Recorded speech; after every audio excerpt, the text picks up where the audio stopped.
Buon pomeriggio e ben ritrovati con l'informazione flash di New Sicilia.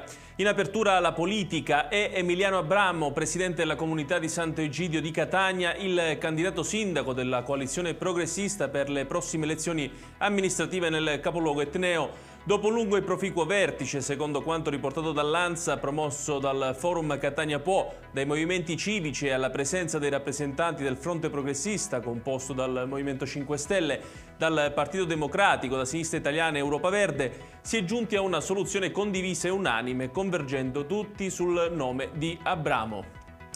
La Cassazione ha annullato con rinvio alla Corte d'Appello la sentenza di secondo grado che condannava a 5 anni per intestazione fittizia di beni il re dei detersivi Giuseppe Ferdico, ex titolare di una catena di negozi di prodotti per la casa nel Palermitano con centinaia di dipendenti. Annullata anche la condanna di Francesco Montes, mentre per i due coimputati Pietro Felice e Antonio Scrima, che rispondevano di estorsione aggravata e in appello erano stati condannati a 7 anni, l'annullamento ha riguardato solo la circostanza aggravante dell'aver favorito la mafia.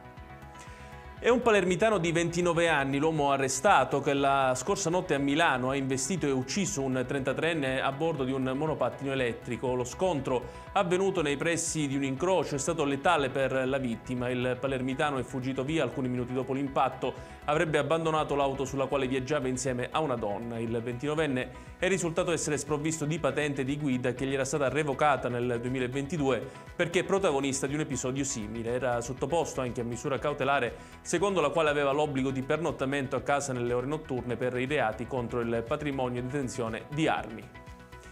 Restano bloccati a Milazzo anche nella giornata di oggi i collegamenti previsti per le isole Eolie. Sono una cinquantina le navi che avrebbero dovuto rifornire gli esercizi commerciali isolani, ma che per tutto il fine settimana non potranno partire a causa delle condizioni meteorologiche avverse. A Lipari in Rada hanno trovato rifugio 2 navi cisterna e un mercantile. Già da ieri pomeriggio l'arcipelago eoliano è isolato a causa del forte vento di ponente che ha raggiunto anche i 40 km/h, ingrossando il mare e rendendolo impercorribile dalle imbarcazioni.